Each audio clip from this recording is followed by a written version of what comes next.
Friends, आज हम बात कर रहे हैं सुजलॉन एनर्जी की। सुजलॉन एनर्जी के स्टॉक में आज बड़ी गिरावट हुई और इस गिरावट के पीछे वजह क्या है जानने की कोशिश करेंगे इस वीडियो के माध्यम से। क्या ये गिरावट सिर्फ सुजलॉन एनर्जी में ही है या पूरे पावर सेक्टर में, और ये गिरावट हुई तो क्यों हुई, और ये क्या गिरावट आगे भी रहने वाली है। जैसे अगर आप देखोगे तो ऊपर के लेवल से स्टॉक लगभग आधी कीमत पे आ चुका है, तो अब हमें क्या करना चाहिए। क्या इस स्टॉक में से हमें निकल जाना चाहिए या फिर गिरावट का फ़ायदा उठा के यहाँ पे नई खरीदारी करनी चाहिए। बहुत सारे सवाल हैं जिनके जवाब जानने की कोशिश करेंगे इस वीडियो के माध्यम से। वैसे अगर आप देखोगे तो पिछले कई दिनों से बाजार में लगातार गिरावट का दौर जारी था। बहुत ही ज़बरदस्त तरीके से बाजार गिर रहा था, लेकिन आज उस पर ब्रेक लगा है। आज पूरे बाजार में हमें पॉजिटिव क्लोजिंग देखने को मिली, जिसका इशारा क्या है। क्या आने वाले समय में फिर से तेजी की संभावना बन रही है? क्या बाजार ने अपना बॉटम बना लिया है या फिर अभी बड़ी गिरावट बाकी है? क्या है स्ट्रेटेजी इन्वेस्टर की? क्या आने वाले समय में यहाँ पे कुछ बड़ा इन्वेस्टमेंट आने वाला है या फिर ऐसे ही गिरावट जारी रहेगी? तो ऐसे बहुत सारे सवाल हैं जिनके जवाब जानने की कोशिश करेंगे इस वीडियो के माध्यम से। वैसे तो अगर सुजलॉन एनर्जी की बात करें तो जिसका भी लॉन्ग टर्म का नजरिया होगा उसको तो डरने की बात नहीं है। मैंने बार बार बोला है, यह स्टॉक इतना मजबूत है कि आने वाले समय में उनको मालामाल कर देगा। लेकिन लोग आज की जो प्राइस गिरते हैं उससे डर जाते हैं, और इसीलिए उनके मॉरल को बूस्ट करने के लिए इस वीडियो के माध्यम से वो हम सारी बातें डिस्कस करेंगे कि ये जो गिरावट है सिर्फ क्या सुजलॉन में ही है या फिर बड़े बड़े स्टॉक भी यहाँ पे धराशायी हुए। तो इन सारी बातों को जानेंगे इस वीडियो के माध्यम से। लेकिन फ्रेंड, उससे पहले अगर आप पहली बार हमारे चैनल पर आए तो चैनल को सब्सक्राइब कर दीजिए, एक बेल आइकन दबा दीजिए ताकि जब भी नया वीडियो बने पहला नोटिफिकेशन आपको मिले। वीडियो पसंद आए तो लाइक शेयर जरूर कीजिए। चलो फ्रेंड्स, वीडियो स्टार्ट करते हैं। मैं हूं आपका दोस्त SB दवे और हमारे अपने चैनल ऑनलाइन कमाई में आपका बहुत बहुत स्वागत है। सबसे पहले बाजार की हम बात करेंगे। BSE सेंसेक्स की क्लोजिंग 51,597 पर रही, जहाँ पे 237 पॉइंट की गिरावट थी। काफ़ी दिन के बाद हमें लगभग 250 पॉइंट की गिरावट पॉजिटिव क्लोजिंग देखने को मिली। ये अच्छी बात है। करीब 0.46% की तेजी थी, यानी आधा प्रतिशत की तेजी थी BSE सेंसेक्स में, और इससे लोगों को थोड़ी आशा जगी कि अब यहाँ से कुछ संभावना पॉजिटिव बन सकती है। वैसे हमने ऑलरेडी कल इस पे मार्केट में वीडियो बनाया जिसमें कहा था कि बहुत सारी पॉजिटिव बातें जिसकी वजह से बाजार में तेजी आ सकती है, तो बिल्कुल तेजी आई है। उतनी बड़ी नहीं आई, लेकिन फिर भी जो गिरावट थी वो थम चुकी है। अब यहाँ पे निफ्टी एनर्जी की अगर हम बात करें तो 23,701 के स्तर पर क्लोजिंग हुई, जहाँ पे 453 पॉइंट की बड़ी गिरावट हुई है, यानी 1.88% गिरा निफ्टी एनर्जी। भले ही बाजार में तेजी थी, बाजार में पॉजिटिव क्लोजिंग थी, लेकिन निफ्टी एनर्जी में लगभग 2% की गिरावट थी, और इसी वजह से हमें आज सुजलॉन एनर्जी में भी गिरावट देखने को मिली। यहाँ पे अगर आप देखोगे तो सुजलॉन एनर्जी का स्टॉक आज 7.80 पर ओपनिंग दी इसने, और इसकी लो 7 की थी, हाई 7.90 की बनी, लेकिन अंत में जो क्लोजिंग है वो 7.15 पर है, यानी नीचे की तरफ है। करीब 7.14% गिरा आज सुजलॉन एनर्जी। फ्रेंड्स, इतनी बड़ी गिरावट को देख के क्या हमें चिंता करनी चाहिए? तो ये आपको ध्यान रखना है कि आज सिर्फ सुजलॉन एनर्जी में ही इतनी बड़ी गिरावट नहीं हुई, बल्कि अगर आप टाटा पावर की बात करोगे तो इंट्राडे में आज लगभग 10% गिरा टाटा पावर। अंत में जो क्लोजिंग है वो भी लगभग 7% की गिरावट के साथ में 195 पर आ चुका है, यानी 200 के स्तर को आज तोड़ दिया है टाटा पावर ने। यहाँ पर भी पैनिक माहौल बना है, और सिर्फ ये बात टाटा पावर तक ही सीमित नहीं है। अगर हम अदानी पावर की बात करें तो स्टॉक 248 पर आ चुका, जहाँ पे 5% का लोअर सर्किट लगा। तो इससे आप तो समझ लो कि पूरे पावर सेक्टर में आज गिरावट थी, और इसका नतीजा ये हुआ कि सुजलॉन में भी हमें गिरावट देखने को मिली। लेकिन स्पेशली अगर सुजलॉन की ही हम बात करें तो स्टॉक इस लेवल पे खरीदारी के लिए बहुत ही अच्छा बन रहा है, क्योंकि जैसे ही तेजी का वातावरण बनेगा ये स्टॉक रुकेगा नहीं। आपने देखा ही होगा, जैसे ही पॉजिटिव माहौल बनता है स्टॉक दौड़ने को तैयार हो जाता है। सुजलॉन की अगर बात करें तो कंपनी अपने आप को फिर से नए सिरे से एस्टैब्लिश करने की कोशिश कर रही है, और ये पिछले कई सालों से चल रहा है। कंपनी अपने आप को नए तरीके से ढालने की कोशिश करी, और इसलिए उन्होंने बहुत सारे अपने प्रयत्न भी किए और उसका बेनिफिट भी उनको मिला है। पिछले दिनों सरकार ने उनकी बड़ी मदद की, और उनका जो भी पुराना कर्ज था, करीब 15 बैंकों का कर्ज, वो सारा का सारा कर्ज उन्होंने चुका दिया है। ये सारा पैसा उनको सरकार की तरफ से मिला है। सरकारी 2 पावर कंपनियों ने उनकी मदद की है। उन्होंने सुजलॉन के अंदर स्टेक ली, और उसके बदले में जो पैसे मिले उस पैसे की वजह से उन्होंने अपने पुराने कर्ज को खत्म किया है। तो एक तरह से देखें तो कंपनी पूरे कर्ज से मुक्त हो गई। एक बार पुराना इनका टेंशन खत्म हो गया, अब पैसा है जो सरकार को चुकाना है, और वहाँ पर भी इनको काफ़ी राहत मिली है। जो इंटरेस्ट है उसकी इंटरेस्ट रेट भी कम की गई है, और टाइम पीरियड भी बढ़ा दिया है। तो अगर आप देखोगे तो सुजलॉन में आने वाले समय में पॉजिटिव माहौल बनेगा, क्योंकि सरकार को भी पता है हिंदुस्तान की सबसे बड़ी विंड टर्बाइन निर्माण करने वाली ये कंपनी है।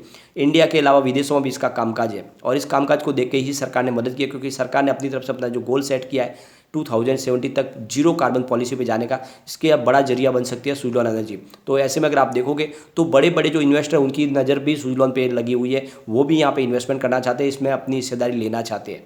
और इसीलिए यहाँ पे अगर आपको डरना नहीं है, आज की जो गिरावट थी वो पूरे सेक्टर में थी। अगर हम इसके वॉल्यूम को देखें तो BSE में आज 1,69,27,000 का वॉल्यूम हुआ, सामने 72,09,000 की डिलीवरी उठाएगी।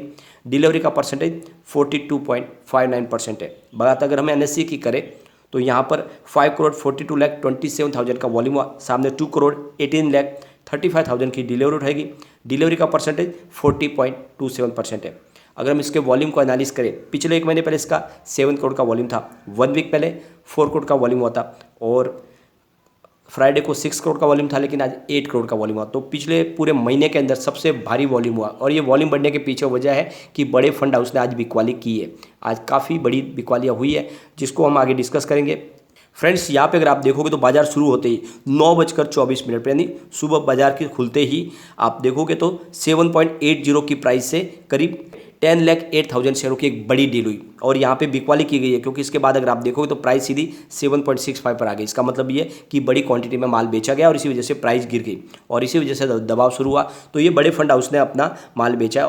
अगर हम बात करें यहाँ पे 2:18 पर, तो करीब 7.05 की प्राइस से यहाँ पे आपको 14,62,000 शेयरों की एक बड़ी डील होती हुई दिखाई देगी, और इसमें भी माल बेचा गया। तो ये जो बड़ी डील हुई है, जो लगभग 10 लाख के ऊपर है, बाकी भी बहुत सारी हुई, लेकिन उसको हम डिस्कस नहीं करेंगे। तो ये डील आप देख लो कि इसकी वजह से आज हमें दबाव देखने को मिला। और यहाँ पे अगर आप देखो तो अब FI की अच्छी खासी होल्डिंग है सुजलॉन में, और उन्होंने अपनी होल्डिंग बेचनी शुरू की है, इसी वजह से भी यहाँ पे दबाव बना हुआ है। लेकिन बाजार के लिए जो अच्छी बात है वो यह है कि क्रूड ऑयल अपना जो भी उछाल मारा था उस पर थोड़ी सी लगाम लग गई है। अब क्रूड ऑयल की प्राइस की बात करें तो 109 पर आ चुका है WTI क्रूड, जहाँ पे 0.31% की मामूली सी तेजी है।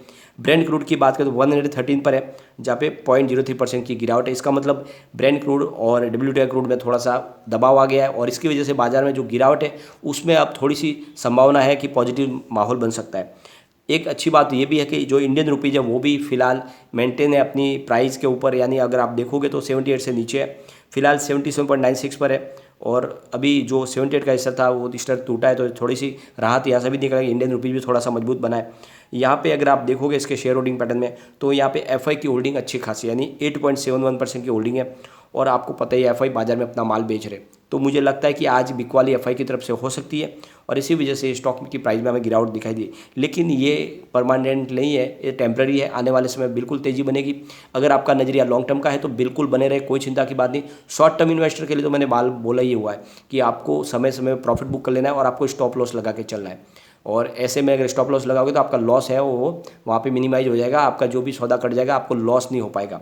तो स्टॉप लॉस लगा के ही चलना है। लॉन्ग टर्म वालों को कोई चिंता की बात नहीं, स्टॉक भले कितना नीचे है, आने वाले समय में ये मल्टी बैगर बन के रहेगा।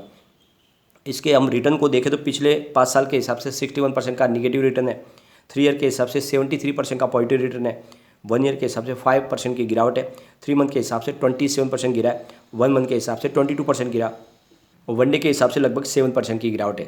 तो यहाँ पे अगर आप देखोगे तो काफ़ी ज़्यादा गिरावट हो चुकी है। और आपने ये भी ध्यान रखना है कि BSE सेंसेक्स की बात करें तो 10,000 पॉइंट गिर चुका है। ऐसे में स्टॉक नीचे आएंगे ही, लेकिन जैसे ही पॉजिटिव माहौल बनेगा तो बहुत ही तेज़ी से स्टॉक भागेगा। आपको ये भी पता होना चाहिए, जब कोरोना की लहर आई तो उस समय टाटा पावर बिल्कुल 28 तक चला गया था, और 28 रुपीज़ का स्टॉक 2 साल में 300 को टच कर गया। तो ऐसे में ही जैसे पॉजिटिव माहौल बनेगा तो स्टॉक बिल्कुल दौड़ेगा, कोई डरने की बात नहीं। यहाँ पे अच्छी बात यह है कि कम्युनिटी सेंटीमेंट स्टॉक के साथ बना हुआ है। 91% बाई की कॉल है, 4% सेल की कॉल है, 5% होल्ड की कॉल है। तो ये आप देख लो, 100 में से करीब 95% लोग इसको लेना पसंद कर रहे हैं। एक यहाँ पे एक बार पिवट लेवल को भी चेक कर लेते हैं, तो यहाँ से गिरावट होती है तो 7.50 का फर्स्ट सपोर्ट है, ये सपोर्ट टूटा तो 7.30 तक स्टॉक जाएगा। तीसरा सपोर्ट 7.05 का है, लेकिन पॉजिटिव माहौल बनेगा तो 7.95 का फर्स्ट रेजिस्टेंस है, इसको पार किया तो 8.20 तक स्टॉक जाएगा। तीसरा रेजिस्टेंस 8.40 का है। तो फिलहाल अभी आपको इस बाजार में धैर्य के साथ बने रहना है। आप अपना नजरिया सेट करें, शॉर्ट टर्म वाले स्टॉप लॉस लगा के चले, और लॉन्ग टर्म वाले बने रहे, कोई चिंता की बात नहीं। आने वाले समय आपको डेफिनेटली अच्छा रिटर्न मिलेगा। स्टॉक जैसे ही पॉजिटिव माहौल बनेगा ये 3 डिजिट में आराम से जा सकता है। लेकिन फ्रेंड, कोई भी इन्वेस्टमेंट करने से पहले अपने फाइनेंशियल एडवाइजर से एक बार ले लें, या अपना खुद का रिसर्च करें, क्योंकि मैंने वीडियो आपके एजुकेशनल पर्पज के लिए ही बनाया। वीडियो पसंद आए तो लाइक शेयर जरूर कीजिए, और चैनल को सब्सक्राइब कर दीजिए। Thank you friend.